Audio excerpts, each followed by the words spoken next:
They called her the Queen of the Whistle Register, the Nightingale Songbird, a woman whose 5-octave range left legends like Stevie Wonder and Mariah Carey in awe. Minnie Riperton wasn't just a singer, she was a phenomenon. At just 31 years old, she was still rising, her talent barely tapped, her fame just beginning to bloom. And then, she was gone.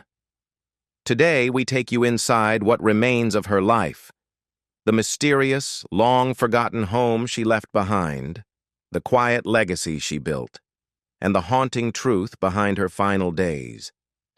How much was she really worth at the height of her fame? What secrets still linger in the abandoned house where dreams were once written in melody? Let's get to the story right now. Minnie Julia Riperton was born on November 8, 1947, in Chicago, Illinois.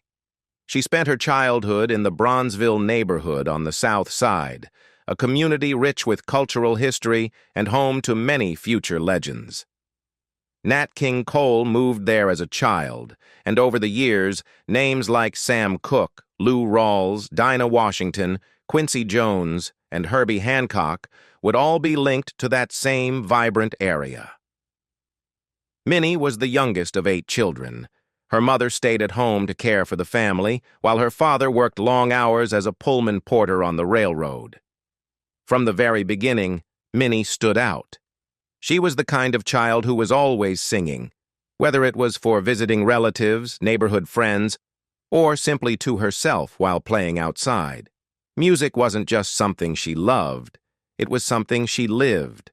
Her older brother was a jazz pianist, and Minnie followed in his footsteps, creating her own little songs and melodies from a young age. In one interview, she recalled being hit by a car as a child, an accident that left a scar on her leg, but it never stopped her from running toward her dreams. The arts were everywhere in her life. Right across the street from her home was the Chicago Lincoln Center, where Minnie began studying music and drama. She started modern dance lessons at just 3 years old. By 5, she was taking ballet. At 9, she began formal voice lessons, and at the age of 11, she started training in opera. For 9 years, Minnie devoted herself to opera, becoming a classically trained vocalist, something rare for a young black girl growing up in 1950s Chicago. It was during this time that her remarkable 5-octave vocal range began to emerge. Her vocal coach, Marion Jeffries, immediately recognized her gift. She taught Minnie breathing control, tone precision, and how to access every part of her range. By the time Minnie Riperton was a teenager, her voice was already turning heads. She sang in her church choir and performed at her high school, where her love for R&B music truly began to take shape. It was around this time that she also started doing background vocals at a local recording studio, earning just $10 a session but gaining priceless experience. Then, in 1963, something remarkable happened. At just 14 years old, Minnie landed her first recording contract as part of a girl group called The Gems. The opportunity came thanks to Renard Minor, a blind pianist affiliated with Chess Records who was producing for The Gems. When one of the original members left the group, Minor began scouting local high schools for fresh talent. That search brought him to Minnie's school, where he heard her singing in the choir. He immediately knew she had something rare and invited her to join the group. With Minnie on board, the Gems released several tracks, including That's What They Put Erasers on Pencils For, I Can't Help Myself, and Can't Take a Hint. While none of the singles broke through on the charts, the group gained momentum in a different direction. They shifted their focus to background vocals and began working regularly with Chess Records artists. Over time, the group evolved, changing their name first to the Girls 3 and later to Dot and Me. As background singers, they made a serious mark. They sang on Fontella Bass's smash hit Rescue Me, which topped the R&B charts for 4 weeks and hit number 4 on the Billboard Hot 100. They also lent their voices to recordings by the Dells, There Is, Etta James, Muddy Waters, Billy Stewart, Bo Diddley, and nearly every major Chess Records artist of the time. Minnie's talent stood out so much that she was even asked to go on the road and fill in for Etta James at one point, an experience she never forgot. Etta became a major influence on Minnie, both musically and personally. Despite their best efforts, the Gems never quite found commercial success. They gave it one last try with a single called My Baby's Real, this time under a new name, The Starlets. But once again, the song failed to make an impact on the charts.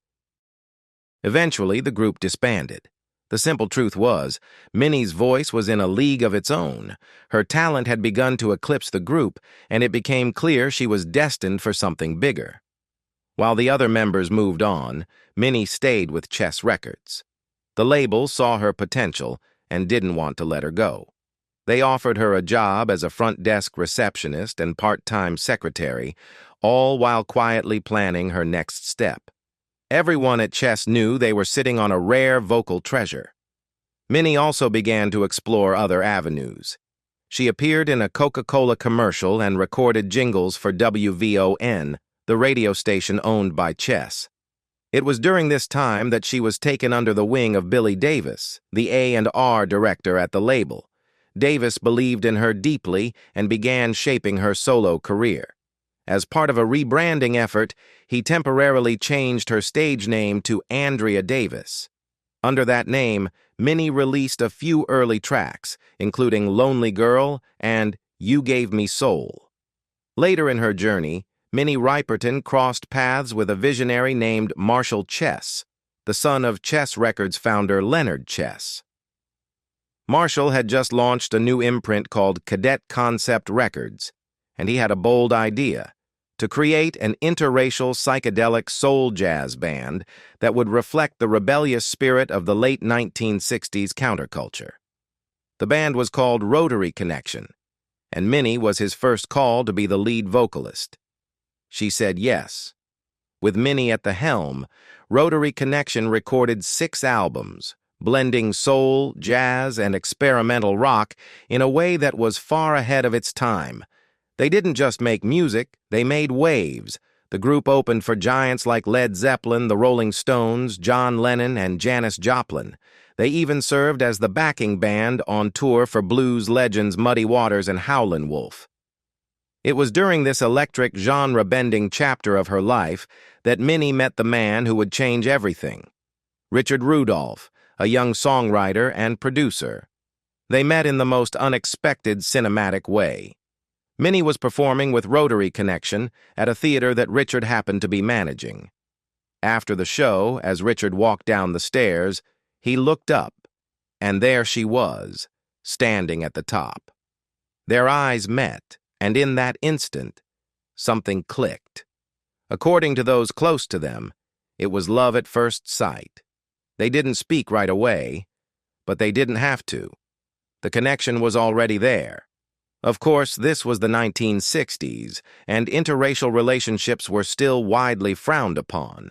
Racism was raw and visible, especially for a young black woman and a Jewish man from different worlds. Many people around them disapproved. But Minnie and Richard didn't care. In an interview, Minnie said it plainly: "We didn't see black or white.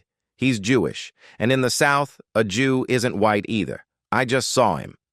At the time, she had been casually dating a few different men, none seriously. She said they were all black, but something had been missing. She'd also dated men of various backgrounds: Japanese, African, Muslim, Indian, because, in her words, "I'm into people, not race." Her parents were initially upset about the relationship, but eventually they came to accept it. All they really wanted was for their daughter to be happy. Minnie and Richard began dating, got married, and welcomed their first child, a son named Mark. They also started writing music together, developing a creative partnership that would become essential to Minnie's solo success. Around that time, producer and arranger Charles Stepney, a major force at Chess Records, took a serious interest in Minnie. He believed her voice was one of a kind and felt she was destined for stardom.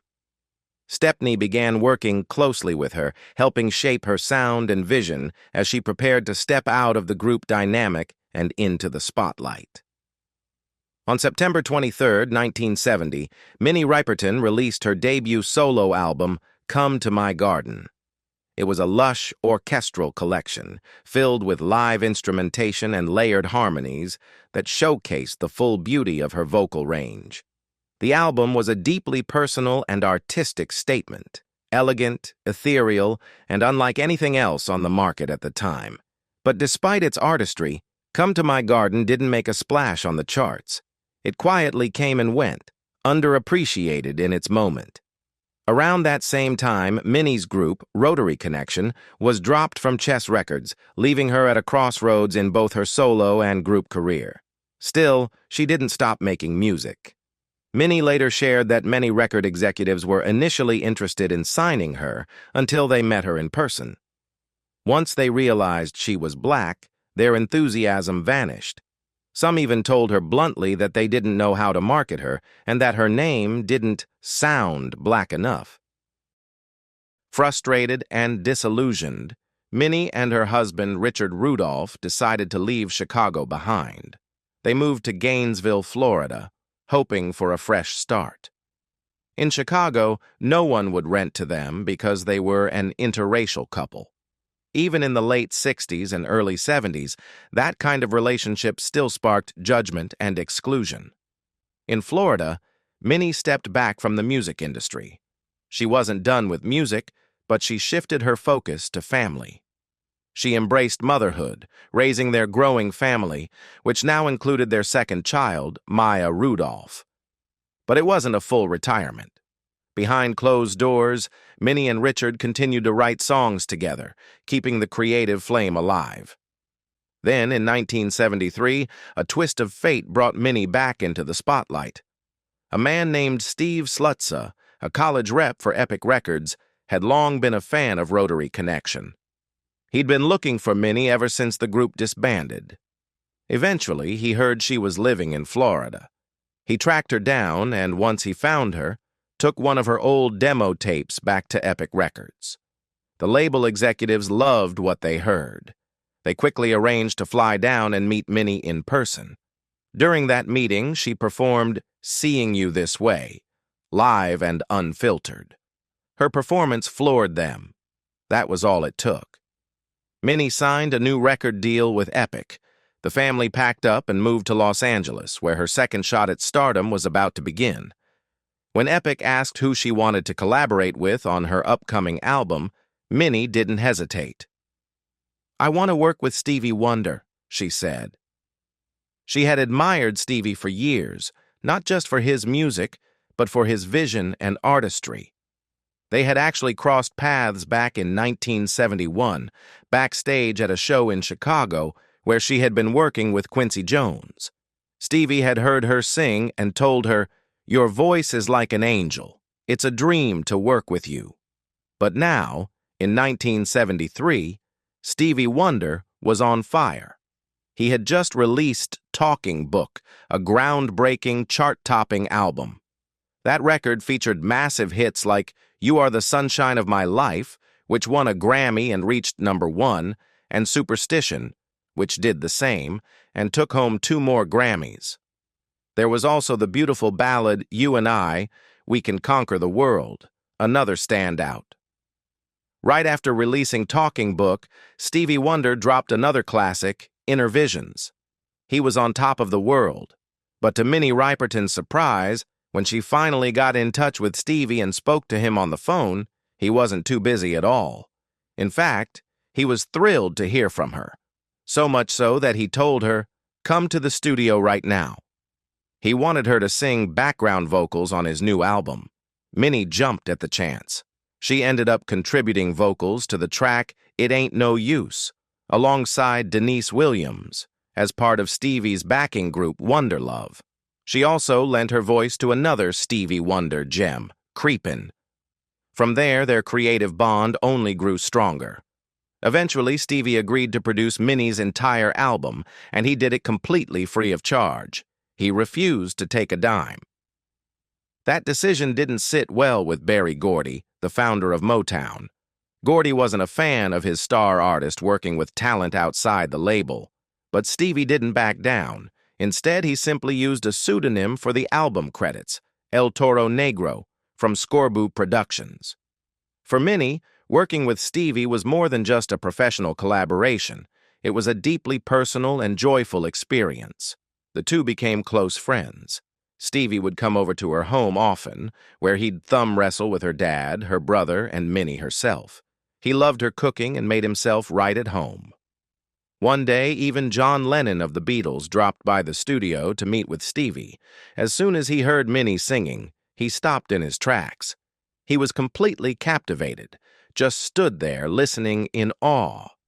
Stevie had always believed Minnie's voice was something otherworldly. He thought it sounded like an angel, and it was Stevie Wonder who gave her next album its now iconic name, Perfect Angel. On August 9, 1974, Minnie Riperton released her second studio album, Perfect Angel. The cover was as warm and quirky as she was, Minnie in denim overalls, ice cream melting in her hands. That wasn't just a creative decision. She genuinely loved ice cream, and the image captured her playful spirit. The album itself was a major step forward. Perfect Angel climbed to #1 on the R&B chart, holding that spot for 3 weeks, and eventually earned platinum certification.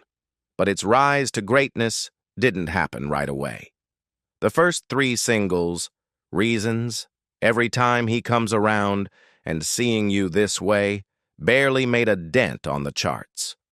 Epic Records, already growing impatient, began pressuring Minnie to move on and start working on her next album, thinking the project had run its course. What they didn't realize was that something was quietly building. Small, independent radio stations had started picking up on a track called Lovin' You.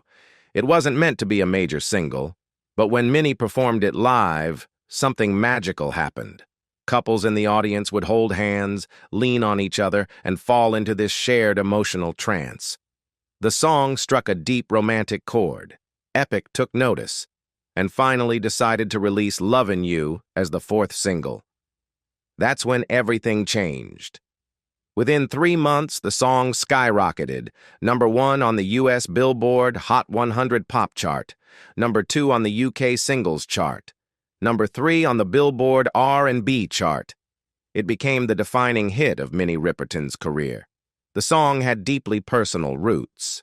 Minnie's husband, Richard Rudolph, co-wrote it, and Minnie later revealed she created the melody as a lullaby to soothe their baby daughter, Maya Rudolph. When Stevie Wonder got involved, he brought his signature touch, playing 2 pianos on the track. And the iconic bird chirping in the background? That wasn't planned. Minnie explained that it was accidentally recorded, but it fit so beautifully they decided to leave it in. Even more serendipitous. In the original demo version, recorded back when they were living in Florida, a bird had been chirping outside the window while they were writing, as if nature itself wanted to be part of the moment. Lovin' You became more than a hit. It became a timeless classic. To this day, people still listen in awe of that high note Minnie reaches near the end, an impossibly pure, soaring sound that seems to defy human limits. Over the years, many artists have covered the song. One standout version came from Shanice, who, like Minnie, possesses a 5-octave vocal range and can reach those elusive whistle notes. Another powerful track on Perfect Angel was Edge of a Dream, a heartfelt tribute to Dr. Martin Luther King Jr., who had been assassinated just a few years earlier. The song carried Minnie Riperton's signature grace and emotion, honoring the civil rights icon in a way that felt deeply personal. That same year, she also teamed up with Al Jarreau and Leon Ware to record If I Ever Lose This Heaven for Quincy Jones's album Body Heat. The collaboration was smooth, sultry, and a perfect showcase of Minnie's versatility. With her star rising, Epic Records was eager to keep the momentum going. They wanted Minnie back in the studio as soon as possible to begin work on a follow-up album. The hope was to bring Stevie Wonder back as producer, but this time, he simply wasn't available. He was fully immersed in creating what would go on to become one of the most celebrated albums in music history, Songs in the Key of Life. Even though Stevie couldn't produce her new album, Minnie still managed to contribute. She sang background vocals on his track Ordinary Pain from that very album, adding her unmistakable voice to a timeless masterpiece. Without Stevie at the helm, Minnie pressed forward. On May 22, 1975, she released her third studio album, Adventures in Paradise. The album did well, climbing to number 5 on the Billboard Top Soul Albums chart, number 18 on the Billboard 200, and eventually earning a gold certification. The album cover was bold and unforgettable, Minnie seated gracefully beside a real lion. But behind that striking image was a terrifying behind-the-scenes story. For a TV commercial promoting the album, Epic Records wanted to recreate the album cover, this time filming Minnie next to a lion live on set. Minnie agreed, but only on one condition. They had to use the same lion from the original shoot. That lion, she said, had been calm, trained, and easy to work with. But when she walked onto the set, she knew instantly. This wasn't the same lion. As she sat down beside it, the lion turned, looked at her, and suddenly jumped on her. Chaos broke out. Luckily, her husband and the handlers were quick to intervene. She escaped serious injury, but the lion had scratched her chest and arms. Later, Minnie recalled the moment with surprising calm. She said she wasn't scared at all. It was just another surreal experience in an already extraordinary life. She even shared footage of the incident during a TV interview with Sammy Davis Jr. and Richard Pryor, a clip that still exists on YouTube today. One of the standout tracks from Adventures in Paradise was the sensual and controversial single Inside My Love. The song reached number 26 on the R&B charts and number 76 on the pop charts, but it stirred up major backlash. Critics and radio stations honed in on one provocative lyric, "Will you come inside me? Do you want to ride my love?" Some listeners took the line literally, despite Minnie's insistence that it was spiritual and metaphorical. Still, the controversy led many stations to ban the song, and airplay suffered as a result. But over time, Inside My Love found new life. It's been covered by artists like Trina Broussard, Shantae Moore, and Delilah, each bringing their own soulful spin to it. Many music historians and fans believe that Adventures in Paradise marked a turning point in sound and influence, a precursor to the neo-soul movement that would later shape the careers of artists like D'Angelo, Jill Scott, and Erykah Badu. In 1976, Minnie Riperton appeared on The Flip Wilson Show during a special called Flip's Sun Valley Olympiad, a light-hearted take on the Winter Olympics. She was smiling, glowing, and full of energy, but behind the scenes, something was quietly troubling her. While attending the taping, Minnie mentioned to her husband, Richard Rudolph, that she had felt a small lump in her breast. It didn't seem serious at first, but after the show, she decided to have it checked out, just to be safe. The initial exam was inconclusive. Doctors didn't think it was anything alarming. But after a biopsy, the news came like a gut punch. It was breast cancer. And even worse, it had already metastasized. In simple terms, the cancer had spread to other parts of her body. It was stage 4. Doctors recommended immediate surgery, a mastectomy to remove her right breast. Minnie sought a second opinion, hoping for better news, but both specialists agreed. Surgery was her best shot. It didn't make sense. Minnie was in excellent health. She didn't smoke. She didn't drink. She exercised regularly and followed a clean diet. Her music career was finally catching fire. Everything seemed to be falling into place, until this. But when she thought about her children, there was no hesitation. She made the brave decision to move forward with the surgery. The operation was successful, but afterward her oncologist delivered the most heartbreaking news of all. The cancer had already spread to her lymph nodes. They gave her just 6 months to live. It was devastating. Still, Minnie didn't crumble. She was unbelievably strong, holding herself together for the sake of her family. Her greatest fear wasn't dying, it was leaving her children without a mother. She struggled to understand how this could have happened. She had lived the right way, done everything right. But cancer doesn't care. Those close to her urged her to keep it quiet, to deal with it privately, away from the public eye. But Minnie made a different choice. She chose to speak out. Minnie Riperton became one of the first celebrities to go public with a breast cancer diagnosis. Minnie Riperton first opened up about her diagnosis in 1976 during an appearance on The Tonight Show, which was guest hosted at the time by her friend Flip Wilson. Sitting on that famous couch, she bravely revealed that she had undergone surgery for breast cancer. But what she didn't share, not with the audience, not with the public, was the most painful part. Her cancer was terminal. That detail she kept to herself. Still, the world applauded her honesty and admired her strength. Her openness made headlines, and in recognition of her courage, President Jimmy Carter personally honored her at the White House with the American Cancer Society's Courage Award. Minnie didn't stop there. She became a spokesperson for the cause, using her platform to raise awareness and encourage early detection. As she began chemotherapy, the physical toll was brutal, but something unexpected helped. Following her doctor's advice, Minnie began using marijuana to manage the intense nausea and side effects of her treatments. It worked. Her appetite returned. She felt more like herself again, able to eat, relax, and even enjoy life.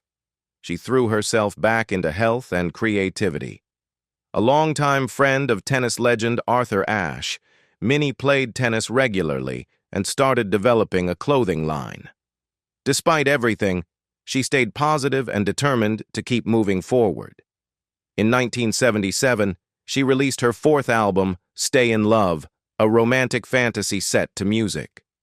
Leaning into the disco sound that dominated the charts at the time, Minnie embraced the era's rhythm and energy. The album even featured a collaboration with Stevie Wonder, the upbeat track Stick Together, which reached number 23 on the Billboard dance chart. But even with Stevie's involvement, the album didn't perform well. Epic Records barely promoted it, and Minnie felt boxed in creatively. Frustrated, she made a bold move. She left Epic and signed a new deal with Capitol Records, who recognized her value and offered her a $1 million contract. On May 9, 1979, Minnie Riperton released what would become her final studio album, simply titled Minnie. The album resonated deeply with fans, climbing to number 5 on the R&B chart and number 29 on the pop chart. It was a powerful body of work, but no song stood out more than the lead single, Memory Lane.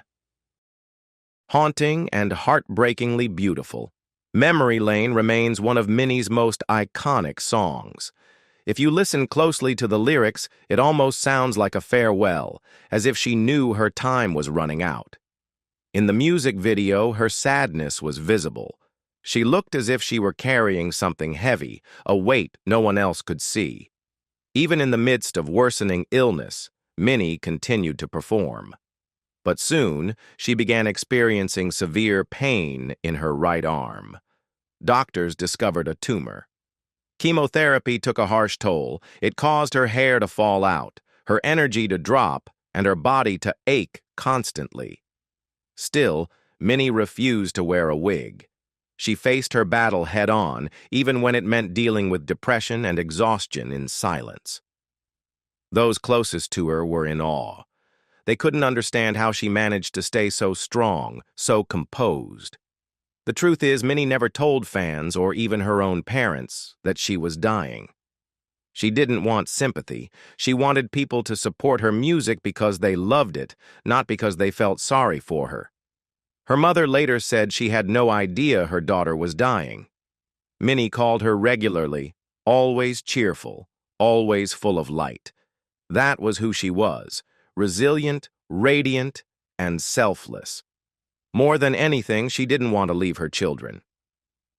On July 12, 1979 at 10 a.m., Minnie Riperton passed away in the arms of her husband, Richard Rudolph. At that moment, she was listening to a cassette tape of a song Stevie Wonder had written just for her. Richard would later say that the hardest thing he ever had to do was tell their children she was gone. Even more heartbreaking, Minnie died just 2 weeks before her daughter Maya's 7th birthday, which was on July 27th. Doctors had once told her she had just 6 months to live. She fought for more than 3 years. In 1980, Capitol Records released her posthumous album, Love Lives Forever. It was a fitting title for a woman whose voice and legacy continued to resonate decades later. Minnie Riperton wasn't just a singer. She was a once-in-a-generation talent. A voice like no other. A spirit that lit up every room. It's hard to believe the world lost her at just 31 years old. In her honor, the Chicago Housing Authority renamed the Princeton apartments where she once lived, now known as the Minnie Julia Riperton Apartments. Her daughter, Maya Rudolph, was only 6 when Minnie passed, but she grew up to become a beloved actress and comedian, known for her work on Saturday Night Live and in countless films. And yes, Maya can sing too. Minnie's son, Mark Rudolph, was 11 when he lost his mother. He later entered the music industry himself, becoming a multi-instrumentalist capable of playing more than 25 different instruments. At the time of her untimely death in 1979, Minnie Riperton had a net worth of approximately $3 million, a significant sum, especially for a black female artist navigating a still segregated music industry. Though her career was tragically cut short at just 31, Riperton had already achieved commercial and critical success, most notably with her platinum-certified album Perfect Angel and the timeless hit Lovin' You. Despite her fame, Minnie Riperton didn't live in a palatial Hollywood estate or a Beverly Hills mansion. Instead, in her final years, she chose a more modest yet elegant home in Los Angeles, nestled in a quiet residential neighborhood in the Hancock Park area, a place known for its historic charm, tree-lined streets, and old Hollywood glamour. The house Minnie Riperton lived in during her final days was described as warm, eclectic, and filled with love. It wasn't ostentatious, but it had personality, just like her. The home reportedly had Spanish-style architecture with a red tile roof, arched doorways, and ironwork balconies that gave it a romantic, old-world feel. Inside, the home reflected Minnie's artistic soul. Friends and visitors often described it as being filled with music, laughter, and natural light. There were vintage record players, instruments scattered in corners, and walls adorned with both family photos and colorful artwork. The living room had large bay windows overlooking a garden where Minnie would sit with her children or quietly write lyrics. A key feature was her music room, a quiet sanctuary with a piano, stacks of sheet music, and a reel-to-reel tape recorder she used for demos. This was the room where much of her final album, Minnie, was conceptualized, and where she listened to the Stevie Wonder cassette that was playing in the moments before her death. Despite her illness, the house remained a place of peace and strength for Minnie. She hosted friends, played with her children, and welcomed fellow musicians like Stevie Wonder and Quincy Jones. She even refused to move or isolate herself in a hospital, saying she wanted her kids to remember her life, not her illness.